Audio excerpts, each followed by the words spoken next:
Lockdown Squibs by Patrick O'Connor, the Birdman of Clapham North.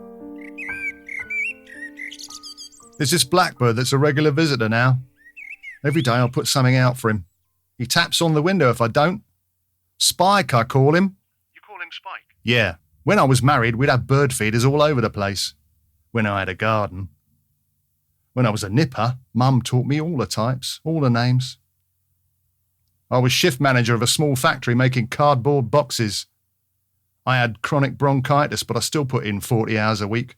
I was pulling a couple of thousand a month, though I never saw much change at the end of it, what with the mortgage and the car and paying out for the ex and the nippers.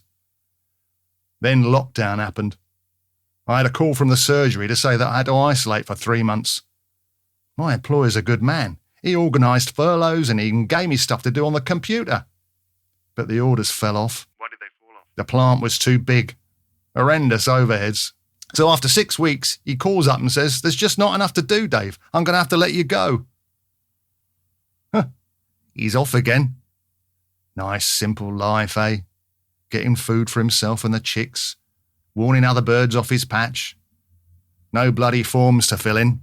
What else are you doing with your time? Well, I'm not much for reading. Even TV. When I get a bit restless, I pace the rooms. My 2 rooms. Or when I get fed up with doing the Universal Benefit Journal. Before I twigged and started dealing with them through the journal, because you get a quicker comeback, I'd spent hours on the phone trying to get into the system and get some money coming in. 4 hours it was, first time. 4 hours? Diabolical, you're right. When I finally spoke to somebody, past midnight it was. What? I know, hard to believe. It was only to make an appointment for the following Wednesday. They'd phone me this time, the woman said. Yeah, big deal. They must tell them to create delay, fob you off the whole time. So on Tuesday, they emailed to cancel the so-called appointment. Working through a backlog of 2 million new applicants, they said. When I finally got the call, the bloke said I'd be getting about $240 a month. I said, how was I supposed to manage on that? Even if I cut down my outgoings for $1,600 a month. He said, universal benefit is designed to encourage you back into work. I want to work, I said. I've just been laid off and having to shelter because of the chronic bronchitis. He said he was sorry. Actually, he sounded like he was. But cog in the machine, yeah? Yeah, right.